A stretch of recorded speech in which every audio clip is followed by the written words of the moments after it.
Hello hello everyone, मैं सुनील कुमार आप सभी का स्वागत करता हूं आपका अपना YouTube channel study right with Sunil में। और मैं जो अपवाह तंत्र पढ़ा रहा हूं उसमें हिमालय से निकलने वाली नदी तंत्र के बारे में भली भांति अध्ययन करा चुका हूं। और अभी फ़िलहाल मैं शुरुआत किया था प्रायद्वीपीय पठार से निकलने वाली नदियाँ, यानी कि जो भारत का यह प्रायद्वीपीय भाग है इससे निकलने वाली नदियों के बारे में हम शुरुआत किए थे, जिसमें प्रायद्वीपीय पठार से निकलने वाली नदियों को दो प्रमुख नदी में हमने वर्गीकृत किया था। एक बंगाल की खाड़ी में गिरने वाली नदियां और अरब सागर में अपना जल गिराने वाली नदियां। यानी कि प्रायद्वीपीय पठार से जो भी नदियां निकलती हैं वो दो तरफ अपना जल गिराती हैं। एक बंगाल की खाड़ी में, इधर पूरब की तरफ बंगाल की खाड़ी आप जानते हैं, और पश्चिम की तरफ अरब सागर। तो बंगाल की खाड़ी में जल गिराने वाली नदियाँ और अरब सागर में जल गिराने वाली नदियाँ, ये दो भाग में विभाजित करके उसको अच्छे तरीक़े से अध्ययन किया जाता है प्रायद्वीपीय भारत की नदियों को। आज का हमारा मेन टॉपिक है बंगाल की खाड़ी में गिराने वाली नदियाँ, और इसके नेक्स्ट टॉपिक में हम बात करेंगे अरब सागर में गिराने वाली नदियाँ। तो चलिए शुरुआत करते हैं। आज का हमारा मेन टॉपिक बंगाल की खाड़ी में जल गिराने वाली नदियाँ। और मैं एक चीज़ चाहूँगा कि जो भी व्यूअर्स हमारे इस चैनल पर नए होंगे कृपया मेरे चैनल को सब्सक्राइब जरूर करें, और वीडियो पसंद आया तो लाइक और शेयर भी करें। देखिए, सब्सक्राइब करने से क्या होगा कि जैसे ही मैं वीडियो अपलोड करूंगा उसका नोटिफिकेशन आपके तक तुरंत मिल जाएगा। तो चलिए हेडिंग डालिए आज का, बंगाल की खाड़ी में गिरने वाली नदियाँ या बंगाल की खाड़ी में जल गिराने वाली नदियाँ। तो प्रायद्वीपीय पठार से निकलने वाली जो नदियाँ बंगाल की खाड़ी में अपना जल गिराती हैं उसका उत्तर से दक्षिण का क्रम, ठीक है। सबसे पहले आप उत्तर से दक्षिण का ये क्रम आप जरूर लिख लेंगे। जैसे कि आप देख रहे हैं, सबसे उत्तर में दामोदर, फिर स्वर्ण रेखा, वैतरणी, ब्राह्मणी, महानदी, गोदावरी, कृष्णा, पेन्नार, कावेरी, वैगाई और ताम्रपर्णी। ये उत्तर से दक्षिण ये क्रम आप जरूर याद कर लेंगे। 2 बार 4 बार अगर मानचित्र के माध्यम से आप पढ़ेंगे तो निश्चित ही आपको याद हो जाएगा, रटने की जरूरत नहीं पड़ेगी। आप देखिए कौन सी नदी कहाँ है, मैं उसके सामने एरो बना दिया हूँ, आप ये समझ लेंगे। ये दामोदर नदी, स्वर्ण रेखा, वैतरणी, इस तरीक़े से आप इसको उत्तर से दक्षिण के क्रम में आप लिख लेंगे। उसके बाद चलिए एक एक करके सभी नदियों को विस्तार से जानते हैं। सबसे पहले आप हेडिंग डालिए दामोदर नदी, ठीक है। यह जो दामोदर नदी है आप यहाँ से देख रहे होंगे, यह जो नदी है ये दामोदर नदी है, ठीक है। लेकिन इधर से एक नदी ये आपको दिख रहा होगा, यह हुगली नदी है। और हुगली नदी क्या है आप जानते होंगे। जब हिमालय की नदियां हम पढ़ा रहे थे तो इधर से देखे थे आप लोग कि यहाँ से गंगा नदी निकलती है और मैदानी भाग में ऐसे आ जाती है और ऐसे बहते हुए इधर आकर के बांग्लादेश में प्रवेश कर जाती है। लेकिन पश्चिम बंगाल में उसकी एक धारा दक्षिण की ओर मुड़ जाती है, उसकी एक धारा दक्षिण की ओर मुड़ जाती है जो हुगली नदी है, जिसे वितरिका कहते हैं। जिसे क्या बोलते हैं? वितरिका। यानी गंगा की ही एक वितरिका है, वो नदी है हुगली, और उसी हुगली में यह दामोदर नदी आकर के इसमें मिल जाती है। पहले आप ये समझ लीजिए कि वितरिका क्या होता है। जैसे देखिए कोई भी नदी ऐसे आ रही है, बह रही है, और एक समय ऐसा आया कि इसकी एक धारा इधर निकल गई और ये अपना मार्ग इधर बना लिया, तो इसको वितरिका बोलेंगे। यानी मुख्य नदी से अलग कोई धारा निकल करके अपना अलग रास्ता में बहने लगता है तो उस नदी को वितरिका कहते हैं। और जब कोई नदी आकर के इसमें मिलता है इधर से तो इसको सहायक नदी बोलते हैं। लेकिन नदी से कोई अलग नदी हो जाता है तो उसको वितरिका बोलते हैं। तो हुगली जो है उसी प्रकार की एक वितरिका है। किसकी? तो गंगा की। तो ये प्रायद्वीपीय भारत की नदियाँ नहीं हैं हुगली, लेकिन इसको मैं इसलिए दिखाया हूँ कि प्रायद्वीपीय पठार से निकलने वाली नदियाँ, मतलब कि जो दामोदर नदी है वो कहाँ से निकलती है? तो छोटा नागपुर पठार से। कहाँ से निकलती है? छोटा नागपुर पठार से। ये मान लीजिए कि छोटा नागपुर पठार है, ठीक है। इस छोटा नागपुर पठार से दामोदर नदी निकलती है, यानी कि छोटा नागपुर पठार कहाँ है? झारखंड में। और यह बहते हुए पश्चिम बंगाल में जाती है और हुगली नदी से मिल जाती है, और हुगली नदी से मिलने के बाद हुगली नदी के माध्यम से अपना जल बंगाल की खाड़ी में गिराती है। यानी आप ऐसा लिखेंगे कि छोटा नागपुर पठार से दामोदर नदी निकल करके पश्चिम बंगाल में प्रवेश करती है और वह हुगली से मिल जाती है, और उस हुगली नदी के माध्यम से दामोदर नदी का पानी बंगाल की खाड़ी में गिरता है। यानी प्रत्यक्ष रूप से दामोदर नदी का जल बंगाल की खाड़ी में नहीं गिरता है, वह हुगली नदी के माध्यम से अपना जल बंगाल की खाड़ी में गिराती है। और दामोदर नदी जो है छोटा नागपुर पठार के लगभग बीचों बीच से बहती है। जैसे आप देख लीजिए, यह अगर छोटा नागपुर पठार है तो दामोदर नदी इसके बीचों बीच से ऐसे बहती है, और उत्तर की तरफ, यानी कि उत्तर की तरफ जो भाग बनता है उसको हजारीबाग का पठार बोलते हैं, और दक्षिण की तरफ जो है वह रांची का पठार है। समझ गए आप? यानी कि दामोदर नदी छोटा नागपुर पठार के जस्ट बीच से उस प्रवाह उसका होता है, जो छोटा नागपुर पठार को स्पष्ट रूप से दो भागों में विभाजित करती है। सबसे ऊपर की तरफ हजारीबाग का पठार और दक्षिण में रांची का पठार। तो इस प्रकार से, और दामोदर नदी जो है अपनी एक भ्रंश घाटी में बहती है। ठीक है, दामोदर नदी अपनी एक भ्रंश घाटी में बहती है, और एक समय ऐसा था कि दामोदर नदी को झारखंड और पश्चिम बंगाल का शोक कहा जाता था, क्योंकि यहाँ पर बहुत सारे मतलब अधिक मात्रा में बाढ़ आ जाती थी। लेकिन यहाँ पर डीवीसी दामोदर वैली कॉर्पोरेशन जब से बना है, यानी कि दामोदर नदी परियोजना जो है वह भारत में सबसे पहली जल परियोजना बनाया गया है, और उसके चलते बड़े बड़े बांध बना दिया गया है इस नदी पर, जो कि बाढ़ का पानी कंट्रोल कर लेता है। ठीक है, तो चलिए आप यहाँ से ये समझिए कि दामोदर नदी जो है छोटा नागपुर पठार से निकलती है और पश्चिम बंगाल होते हुए हुगली में मिल जाती है, और उसका जल बंगाल की खाड़ी में गिर जाता है। चलिए नेक्स्ट पॉइंट लिखिए आप, स्वर्ण रेखा नदी। ठीक है, दामोदर नदी हो गया, लिखिए स्वर्ण रेखा नदी। स्वर्ण रेखा नदी भी छोटा नागपुर पठार से ही निकलती है। यह रांची के समीप, झारखंड की राजधानी रांची है, उसके समीप से स्वर्ण रेखा नदी निकलती है, और इसका प्रवाह 3 राज्य में है। स्वर्ण रेखा नदी का प्रवाह 3 राज्य में है, झारखंड, पश्चिम बंगाल और उड़ीसा। छोटा नागपुर पठार से निकल करके और उड़ीसा के तट पर स्वर्ण रेखा नदी अपना पानी बंगाल की खाड़ी में गिरा देती है। यानी कि स्वर्ण रेखा नदी का पानी कहाँ गिरता है? बंगाल की खाड़ी में। कहाँ पर? उड़ीसा के तट पर। 3 राज्य से यह प्रवाहित होती है। स्वर्ण रेखा नदी की एक और विशेषता है कि स्वर्ण रेखा नदी पर ही झारखंड की एक प्रमुख शहर जमशेदपुर, ठीक है, जो उद्योग के लिए बहुत प्रसिद्ध शहर है। ठीक है, तो यहाँ पर बहुत सारे उद्योग कारखाने लगे हुए हैं। यानी छोटा नागपुर पठार को भी क्या बोलते हैं? रूर प्रदेश बोलते हैं, क्योंकि यहाँ खनिज संपदा से बहुत अधिक भरा हुआ है।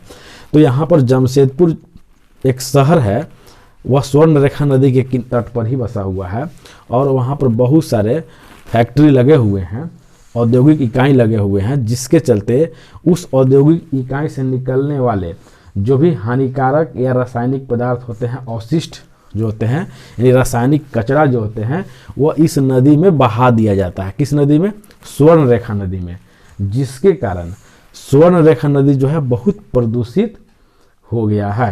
यानी कि स्वर्ण रेखा नदी बहुत अधिक प्रदूषित होने के कारण इसमें कोई जलीय जीव जंतु नहीं पाए जाते हैं, जिसके चलते स्वर्ण रेखा नदी को जैविक मरुस्थल कहा जाता है। क्या बोलते हैं? जैविक मरुस्थल।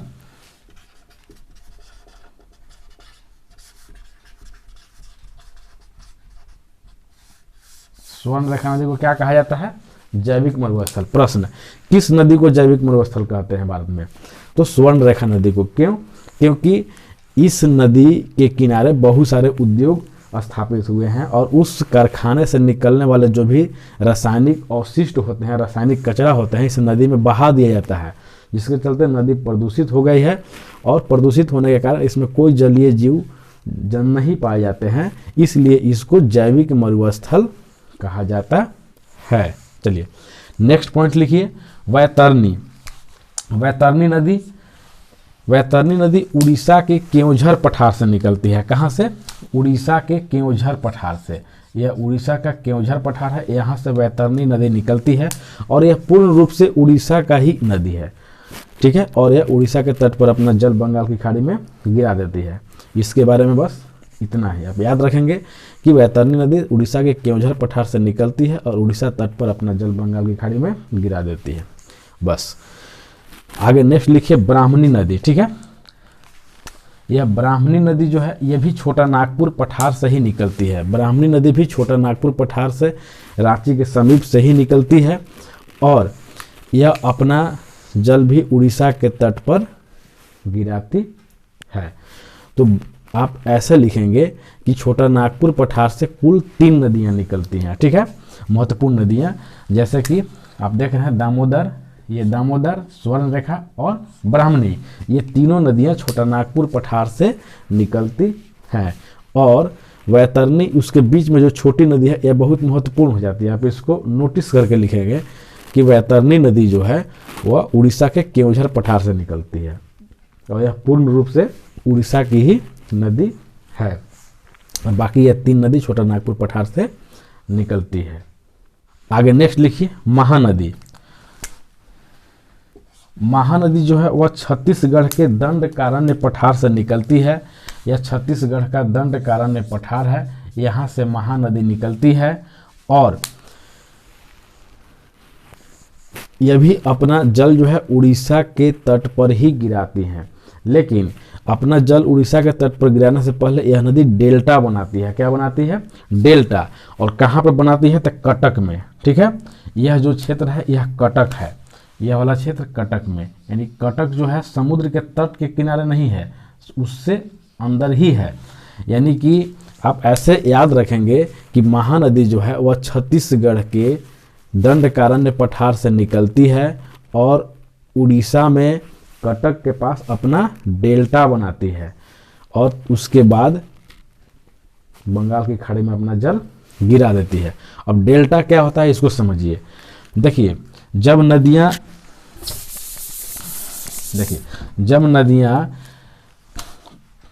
बहते बहते अब उसका गति एकदम मंद हो जाता है, यानी कि समुद्र में पहुँचते पहुँचते तक इसका गति इतना मंद हो जाता है कि यह कई धाराओं में बट जाती है, ठीक है।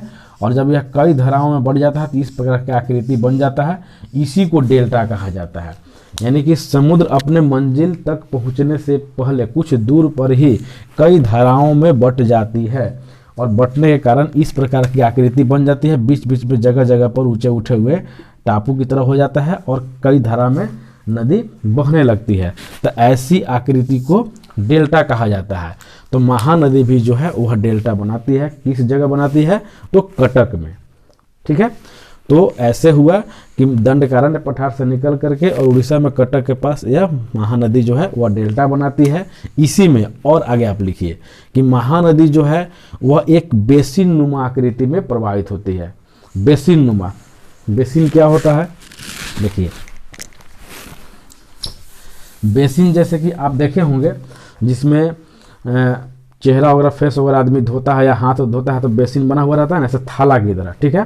तो इस थाले की आकृति में ऐसे, ये थाले की आकृति में ऐसे देखिए, ये थाले की आकृति ऐसा बेसिन ऐसा होता है।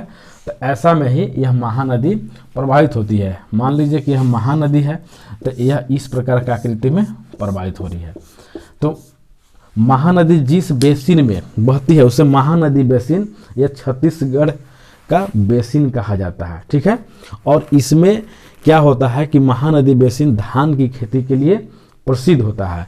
यहाँ धान की खेती बहुत ही अधिक मात्रा में होती है, ठीक है, जिसके चलते महानदी बेसिन को या छत्तीसगढ़ को धान का कटोरा भी कहा जाता है। तो आप महानदी में ये लिखेंगे नोट करके कि महानदी बेसिन धान की खेती के लिए बहुत ही प्रसिद्ध है, जिसके कारण इसे धान की कटोरा भी कहा जाता है। महानदी बेसिन को या छत्तीसगढ़ को भी धान का कटोरा कहा जाता है, ठीक है। तो चलिए महानदी का अध्ययन समाप्त। अब आगे लिखिए आप नेक्स्ट गोदावरी नदी, ठीक है। गोदावरी नदी, हेडिंग डालिए गोदावरी नदी और इसमें आप लिखिए कि गोदावरी नदी दक्षिण भारत की या प्रायद्वीपीय पठार की, ठीक है, दक्षिण भारत की या प्रायद्वीपीय पठार की सबसे लंबी नदी है, ठीक है ना।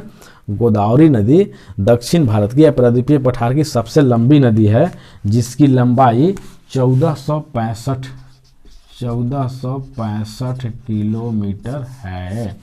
यानी कि गोदावरी नदी की लंबाई 1465 किलोमीटर है और यह दक्षिण भारत की सबसे लंबी नदी। प्रश्न, प्रायद्वीपीय पठार की सबसे लंबी नदी गोदावरी नदी, या दक्षिण भारत की सबसे लंबी नदी गोदावरी नदी जिसकी लंबाई 1465 किलोमीटर, और इसे बूढ़ी गंगा भी कहा जाता है। गोदावरी नदी को बूढ़ी गंगा भी कहते हैं। क्या बोलते हैं? इसे बूढ़ी गंगा, बूढ़ी गंगा। गोदावरी नदी को क्या कहा जाता है? बूढ़ी गंगा। किस नदी को बूढ़ी गंगा बोलते हैं? तो गोदावरी नदी को। अब देखिए गोदावरी नदी कहाँ से निकलती है, ये देखिए, ये पश्चिमी घाट पर्वत हो गया। इस पश्चिमी घाट पर्वत में, या पश्चिमी घाट पर्वत पर महाराष्ट्र में नासिक जिला, यह नासिक जिला है, महाराष्ट्र में नासिक जिला के पास त्रयंबक नामक स्थान से निकलती है। कहाँ पर? त्रयंबक।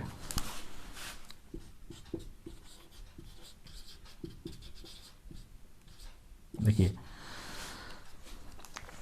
गोदावरी नदी का उद्गम कहाँ हो गया? पश्चिमी घाट पर्वत पर, ऐसे लिखेंगे, पश्चिमी घाट पर्वत पर महाराष्ट्र में नासिक जिला के पास त्रयंबक नामक स्थान से गोदावरी नदी का उद्गम होता है।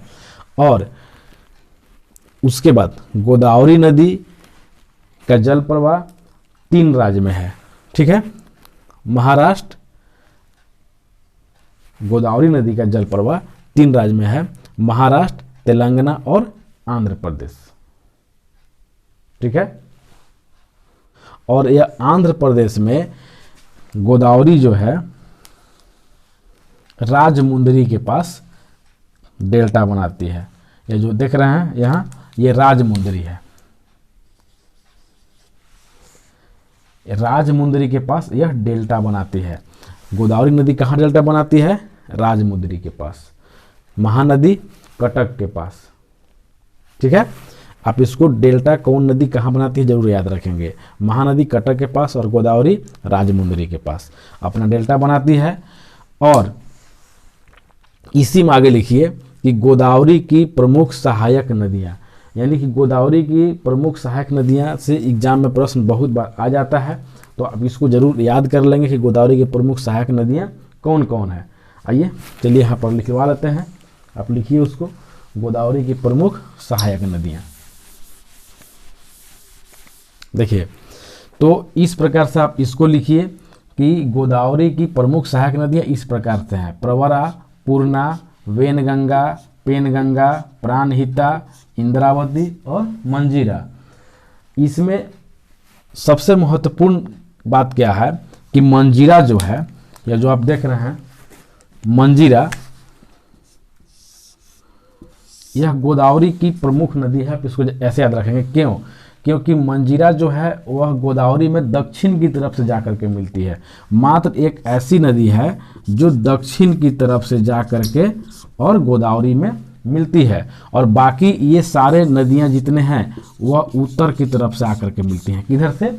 उत्तर की तरफ से। यानी कि प्रवरा, पूर्णा, वेनगंगा, पेनगंगा, प्राणहिता और इंद्रावती, ये सब नदियां जो भी हैं यह उत्तर की तरफ से आकर के इस गोदावरी में मिलती हैं, और दक्षिण से आकर के मिलने वाली मात्र एक नदी मंजीरा है। इसलिए मंजीरा बहुत इंपॉर्टेंट हो जाती है। एग्जाम में प्रश्न कभी ऐसा आता है कि निम्नलिखित में से कौन सी नदी गोदावरी की दक्षिण से आकर के मतलब मिलती है, तो उसमें एक ऑप्शन ये जरूर रहेगा, तो आप इसको जरूर याद रखेंगे। या कौन दक्षिण से आकर के नहीं मिलती है। ठीक है, तो प्रश्न कैसा भी बन सकता है, आप उसको याद रखेंगे, और इसको याद रखने के लिए आप 2-4 बार पढ़ेंगे, जरूर याद हो जाएगा। हाँ, इसके साथ आप एक चीज़ और देखिए कि इसमें पेनगंगा जो है यह सबसे बड़ी, सबसे लंबी सहायक नदी है। किसकी? गोदावरी की। गोदावरी की सबसे लंबी सहायक नदी पेनगंगा, और मंजीरा जो है वह दक्षिण से आकर के मिलने वाली उसकी सहायक नदी है। तो इस प्रकार से गोदावरी का अध्ययन समाप्त। चलिए आगे नेक्स्ट देखते हैं कृष्णा नदी। ठीक है, कृष्णा नदी जो है वह महाराष्ट्र में, ये भी पश्चिमी घाट पर्वत के महाराष्ट्र में महाबलेश्वर चोटी से यह नदी निकलती है। कहाँ से? महाबलेश्वर चोटी से कृष्णा नदी निकलती है। यह प्रायद्वीपीय पठार की या दक्षिण भारत की दूसरी सबसे लंबी नदी है। प्रायद्वीपीय पठार की या दक्षिण भारत की सबसे लंबी नदी गोदावरी, और दूसरी सबसे लंबी नदी कृष्णा, ये भी कहाँ से निकलती है, महाराष्ट्र में महाबलेश्वर चोटी से, और यह निकलती है और इसका प्रवाह 4 राज्यों में है। कितने राज्य में है, 4 राज्य में, महाराष्ट्र, कर्नाटक, तेलंगाना और आंध्र प्रदेश। महाराष्ट्र, कर्नाटक, तेलंगाना और आंध्र प्रदेश, ये 4 राज्यों से प्रवाहित होकर के यह कृष्णा नदी बहती है और अपना जल बंगाल की खाड़ी में गिराती है। यह नदी भी डेल्टा बनाती है, ठीक है, और यह विजयवाड़ा के पास, कहाँ पर, तो विजयवाड़ा के पास। आप याद रखेंगे कि महानदी जो है वह कटक के पास, कहाँ पर, तो कटक के पास डेल्टा बनाती है, और गोदावरी नदी जो है वह राजमुंद्री, कहाँ पर, राजमुंद्री, और कृष्णा नदी जो है वह विजयवाड़ा, कहाँ पर, विजयवाड़ा। आप इसको याद जरूर रखेंगे कि कृष्णा नदी कहाँ डेल्टा बनाती है, तो विजयवाड़ा में। कितने राज्य से प्रभावित होती है, तो कुल 4 राज्य, जो भी हमने बता दिया। आप यहाँ से समझिए कि कृष्णा नदी विजयवाड़ा के पास डेल्टा बनाती है और गोदावरी नदी राजमुंद्री के पास, और ये दोनों नदियों की डेल्टा आपस में मिल गए हैं। ये दोनों नदियों के डेल्टा जो है आपस में सट गए हैं। आप ऐसे लिखेंगे कि कृष्णा नदी और गोदावरी नदी की डेल्टा आपस में सट गए हैं, और इन दोनों डेल्टाओं के मध्य ये जो देख रहे हैं कोलेरू झील है। इन दोनों डेल्टाओं के मध्य ये क्या है, कोलेरू झील। कोलेरू झील है, यानी कि कोलेरू झील कहाँ स्थित है, तो गोदावरी और कृष्णा नदी की डेल्टाओं के मध्य में। कोलेरू झील कहाँ है, तो गोदावरी और कृष्णा डेल्टाओं के मध्य में और आंध्र प्रदेश के तट पर, यानी कि आंध्र तट पर। क्लियर हो गया। प्रश्न एग्जाम में आया कि कोलेरू झील किस तट पर है, तो आंध्र प्रदेश के तट पर, यानी कि आंध्र तट पर, ठीक है ना। तो इसको आप लिख लेंगे ऐसे करके कि दोनों डेल्टाओं के मध्य में कोलेरू झील स्थित है। चलिए इसी में आगे और लिखिए कि कृष्णा की प्रमुख सहायक नदियाँ। यहाँ से प्रश्न बहुत बार एग्जाम में पूछे जाते हैं। तो कृष्णा की प्रमुख सहायक नदियाँ, चलिए लिख लेते हैं। तो देखिए कृष्णा की प्रमुख सहायक नदियाँ इस प्रकार से हैं, आप इसको लिख लीजिए। तुंगभद्रा, घाटप्रभा, मालप्रभा, दूधगंगा, पंचगंगा, भीमा, कोयना, मूसी। देखिए दक्षिण भारत से निकलने वाली जो भी नदियां हैं और उसकी सहायक नदियां कहाँ से निकलती हैं, ये प्रश्न बहुत कम आता है कि उसकी सहायक नदी कौन नदी कहाँ से निकलती है, ठीक है। कौन नदी किसकी सहायक नदी है, इससे प्रश्न एग्जाम में बहुत बार आते हैं, इसलिए मैंने ये रखता है कि कौन नदी किसकी सहायक नदी है, इसको आप जरूर याद रख लेंगे। तो कृष्णा नदी की प्रमुख सहायक नदियाँ इस प्रकार से हैं, आप इसको लिख लेंगे और 2-4 बार पढ़ेंगे, इसको भी आप याद कर लेंगे। और इसमें एक महत्वपूर्ण बात यह है कि कृष्णा की सबसे बड़ी सहायक नदी जो है वह तुंगभद्रा है, ठीक है। कौन है, तुंगभद्रा। और तुंगभद्रा भी पश्चिमी घाट पर्वत से 2 जलधाराओं के रूप में निकलती है। देखिए यह एक तुंग और एक भद्रा। कौन कौन सी नदी है, एक तुंग और एक भद्रा, ये 2 नदियां मिलकर के तो तुंगभद्रा का निर्माण करती है। यानी कि एक नदी तुंग और एक नदी भद्रा, ये दोनों पश्चिमी घाट पर्वत से ही निकलती है, और ये दोनों नदियां आपस में मिल करके तुंगभद्रा बनती है और जाकर के कृष्णा नदी में मिल जाती है दक्षिण की ओर से, और यह कृष्णा की सबसे लंबी सहायक नदी है। तो प्रश्न ऐसे बना कि कृष्णा की सबसे लंबी सहायक नदी तो तुंगभद्रा, ठीक है, और बाकी ये सहायक नदियाँ आप यहाँ से याद कर लेंगे लिख करके। तो इस प्रकार से कृष्णा नदी समाप्त। चलिए आगे नेक्स्ट लिखिए आप पेनार नदी, ठीक है। और पेनार नदी कहाँ से निकलती है, तो कर्नाटक से। कर्नाटक के कोलार, जहाँ सोना का खान है, भारत में सोना का खान कहाँ से निकाला जाता है, सोना कहाँ से निकालते हैं, तो कोलार से। कोलार कहाँ है, तो कर्नाटक में। वहीं से कोलार से ही यह पेनार नदी निकलती है और आंध्र प्रदेश में अपना मुहाना बना देती है। यानी कि आंध्र प्रदेश में आकर के यह नदी अपना जल गिराती है बंगाल की खाड़ी में। तो पेनार नदी के बारे में बस इतना ही, ज़्यादा विशेष कुछ नहीं कि कहाँ से निकलती है और कहाँ अपना मुहाना बनाती है। मुहाना मतलब जहाँ नदी लास्ट करता है उसको मुहाना कहते हैं, ठीक है ना। जैसे कि यह नदी यहाँ से आ रही है और यहाँ इसको सागर मिल गया तो ये मुहाना हो गया इसका, ठीक है ना। तो आप इसको याद रखेंगे मुहाना। चलिए आगे नेक्स्ट लिखिए कावेरी नदी। कावेरी बहुत ही महत्वपूर्ण नदी हो जाती है दक्षिण भारत में, इसके बारे में आप विस्तार से भी चर्चा करेंगे। कावेरी नदी जो है वह कर्नाटक में ब्रह्मगिरी से निकलती है। ठीक है, कर्नाटक में ब्रह्मगिरी या पुष्पगिरी, इसको ब्रह्मगिरी या पुष्पगिरी भी कहते हैं, इसको ब्रह्मगिरी या पुष्पगिरी, ब्रह्मगिरी या पुष्पगिरी, यानी कि कावेरी नदी जो है वह कर्नाटक के ब्रह्मगिरी या पुष्पगिरी से निकलती है और यह 2 राज्यों में प्रवाहित होती है। कौन कौन से? कर्नाटक और तमिलनाडु। ठीक है ना, यह कर्नाटक और तमिलनाडु में यह प्रवाहित होती है। तो आप ऐसा लिखेंगे कावेरी नदी के बारे में कि यह कर्नाटक के ब्रह्मगिरी या पुष्पगिरी से निकल करके और यह तमिलनाडु में होते हुए अपना जल बंगाल की खाड़ी में गिरा देती है। और कावेरी नदी का बहाव 2 राज्य में है, किंतु इसका जल ग्रहण क्षेत्र 4 राज्यों में फैला हुआ है। ठीक है, बल्कि 4 नहीं, बल्कि इसको 5 लिख लीजिए। ये कावेरी नदी जो है वह 2 राज्यों में प्रवाहित होती है, लेकिन इसका जल ग्रहण क्षेत्र 5 राज्य में है। कर्नाटक, केरल, तमिलनाडु, कर्नाटक, केरल, तमिलनाडु, आंध्र प्रदेश और तेलंगाना। ठीक है, अब देखिए जल ग्रहण क्षेत्र क्या होता है ये समझिए आप। जैसे कि मैं अभी बताया कि कावेरी नदी का प्रवाह 2 राज्यों में है, जैसे एक राज्य ये मान लीजिए, एक राज्य ये मान लीजिए, कावेरी नदी ऐसे इसमें बह रही है, यानी कि इसमें कावेरी नदी का प्रवाह ऐसे है, लेकिन 2 राज्यों में तो बह रही है, लेकिन इसका जल ग्रहण क्षेत्र 5 राज्य में, जो भी हमने बताया। तो जल ग्रहण क्षेत्र मतलब इसमें जितनी भी सहायक नदियां हैं इस प्रकार से आकर के इसमें मिलते होंगे, तो ये कुल चारों तरफ से मिला करके जो क्षेत्र बनता है इसको जल ग्रहण क्षेत्र कहते हैं। तो कावेरी नदी बहती है 2 राज्य में, कौन कौन से? कर्नाटक और तमिलनाडु में, लेकिन इसका जल ग्रहण क्षेत्र 5 राज्यों में है। कहाँ कहाँ? तो कर्नाटक, केरल, तमिलनाडु, आंध्र प्रदेश और तेलंगाना, ये 5 राज्यों में इसका जल ग्रहण क्षेत्र है। यही कारण है कि कावेरी नदी का जो जल विवाद चलता है, यानी कि इसका अपना पहले का पुराना इतिहास है कि कावेरी नदी का जल विवाद पहले 4 राज्यों में हुआ करता था, लेकिन जब से तेलंगाना बना है तो ये 5 राज्यों में इसका जल का विवाद होते रहता है।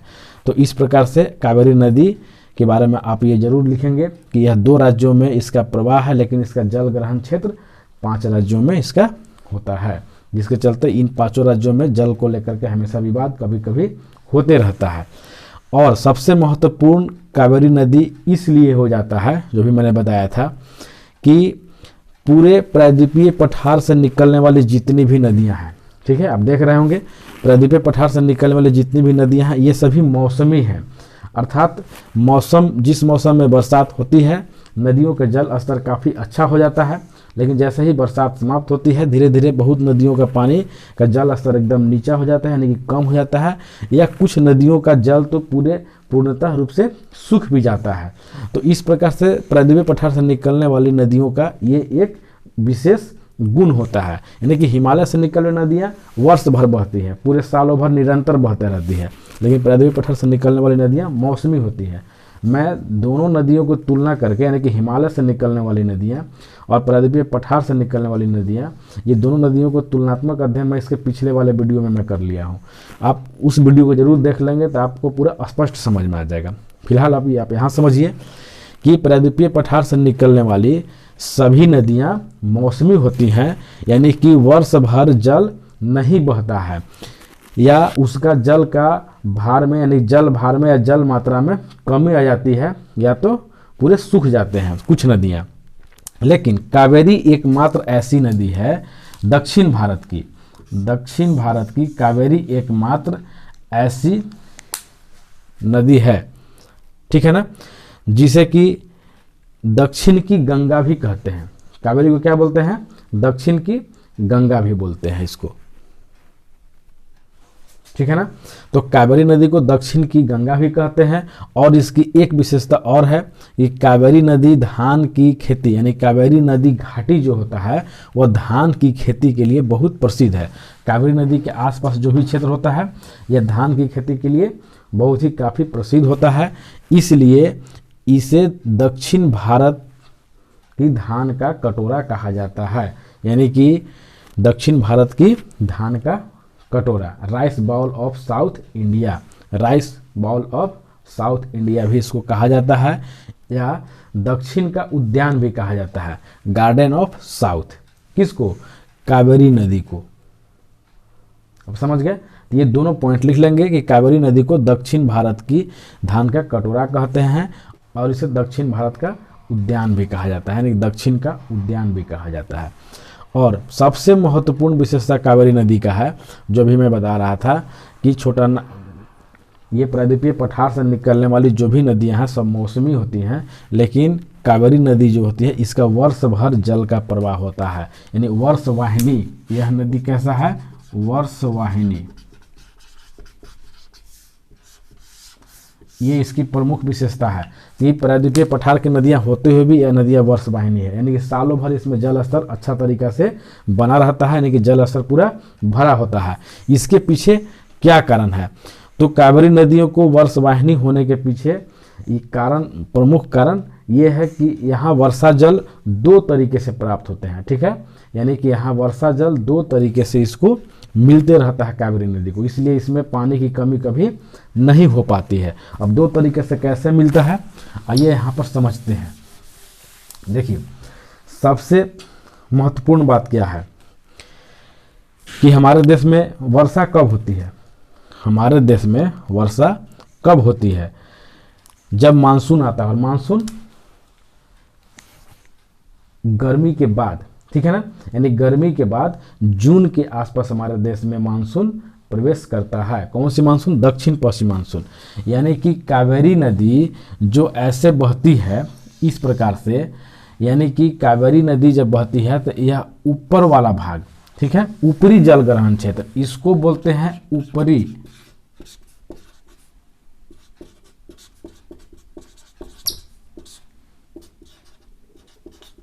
जल ग्रहण क्षेत्र, और इसको बोलते हैं निचला जल ग्रहण क्षेत्र। क्या बोलते हैं? निचला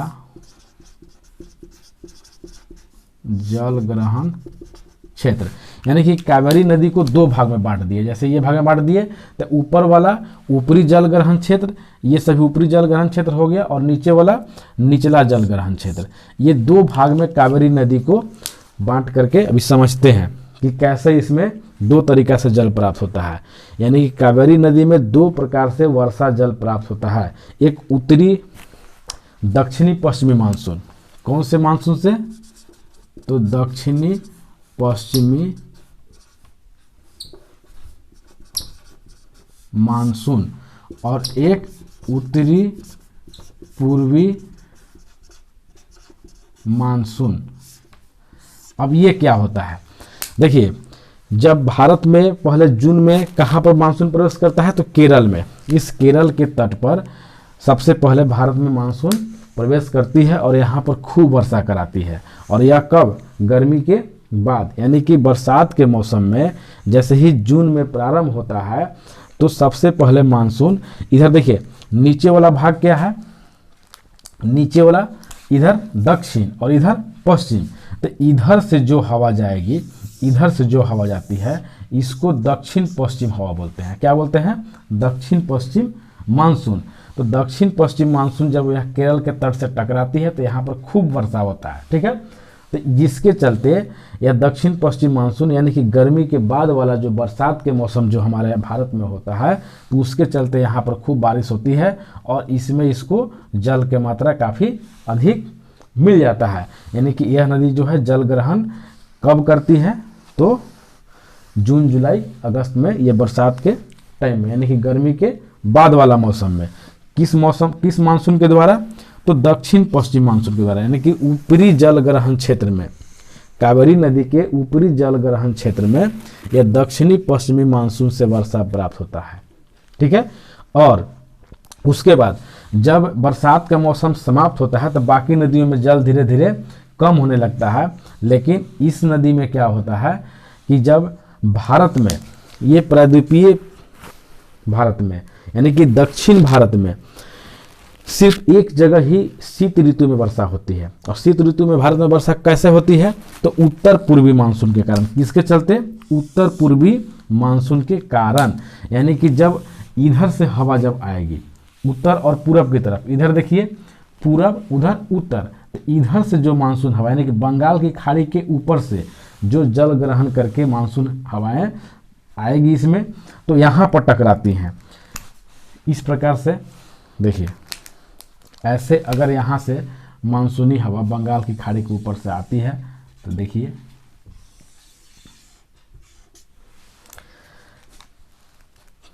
ठीक है, तो तमिलनाडु के कोरोमंडल तट पर, ठीक है, यानी कि तमिलनाडु के कोरोमंडल तट पर यह टकरा जाती है। तमिलनाडु के कोरोमंडल तट पर यह हवा टकराया गया। बंगाल की खाड़ी के ऊपर से जब यह हवा आ रही है, यानी कि बंगाल की खाड़ी से नमी प्राप्त करेगी और यह तमिलनाडु के कोरोमंडल तट पर, इस भाग वाला कोरोमंडल तट से यह टकराएगी और टकरा करके यहाँ पर खूब जोरदार बारिश कराएगी। तो जिसके चलते इस कावेरी नदी के निचला भाग में जल ग्रहण प्राप्त हो जाता है ठंडा के मौसम में। और यह उत्तर पूर्वी मानसून से जो बरसात होता है वह ठंडा के मौसम में शीत ऋतु में बारिश होती है। तो पूरे भारत में यानी कि दक्षिण भारत में विशेषकर शीत ऋतु में वर्षा कहाँ होती है? तो कोरोमंडल तट पर, ठीक है ना।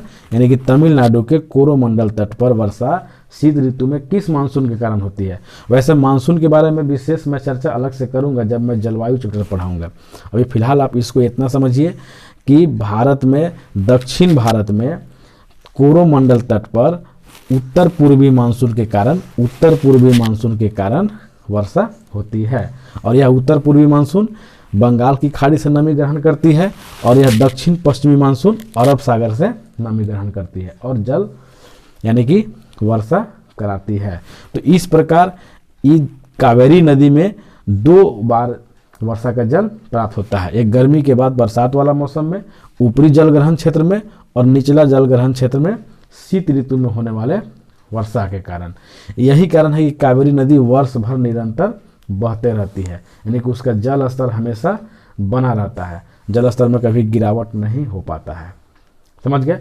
जैसे कि हिमालय से निकलने वाली नदियों में क्या होता है, एक तो वर्षा जल प्राप्त होता है, दूसरा ग्लेशियर जब पिघलता है, बर्फ जब पिघलता है तो उससे भी हिमालय में से निकलने वाली नदियों में जल हमेशा मिलते रहता है सालों भर, इसीलिए वर्ष वाहिनी है। तो उसी प्रकार से प्रायद्वीपीय पठार से निकलने वाली नदियों में कावेरी नदी एकमात्र ऐसी नदी है जो वर्ष भर जल स्तर समुचित बना रहता है। और इसमें जल और समुचित बने रहने के पीछे क्या कारण है जल का? क्योंकि यहाँ वर्षा जल 2 तरह से प्राप्त होता है। कौन कौन से? तो अभी बता दिए हम, दक्षिणी पश्चिमी मानसून और उत्तरी पूर्वी मानसून, ये दोनों के कारण यहाँ पर कावेरी नदी में जल स्तर हमेशा बना रहता है। तो इस प्रकार से चलिए कावेरी नदी का अध्ययन समाप्त हो गया। नेक्स्ट डालिए वैगाई नदी। वैगाई नदी तमिलनाडु के वरुसनाद हिल से निकलती है, ठीक है। वैगाई नदी जो है वह तमिलनाडु के वरुसनाद हिल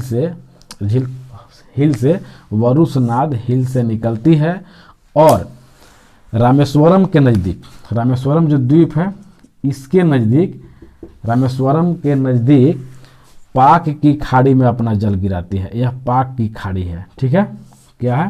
पाक की खाड़ी।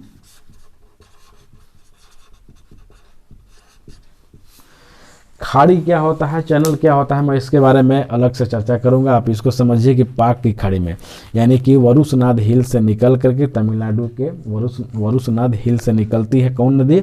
वैगाई नदी, और पाक की खाड़ी में अपना जल गिराती है रामेश्वरम द्वीप के समीप, ठीक है।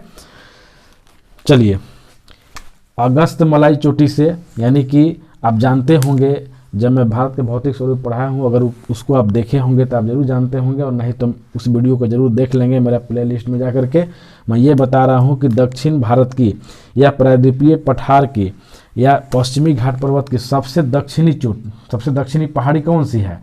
तो सबसे दक्षिणी कार्डामम पहाड़ी या इलायची पहाड़ी, ठीक है, कार्डामम पहाड़ी या इलायची पहाड़ी सबसे दक्षिणी पर्वत, यानी कि पश्चिमी घाट पर्वत की सबसे दक्षिणी पर्वत कौन सी है, दक्षिणी पहाड़ी, तो कार्डामम पहाड़ी या इलायची पहाड़ी, ठीक है ना।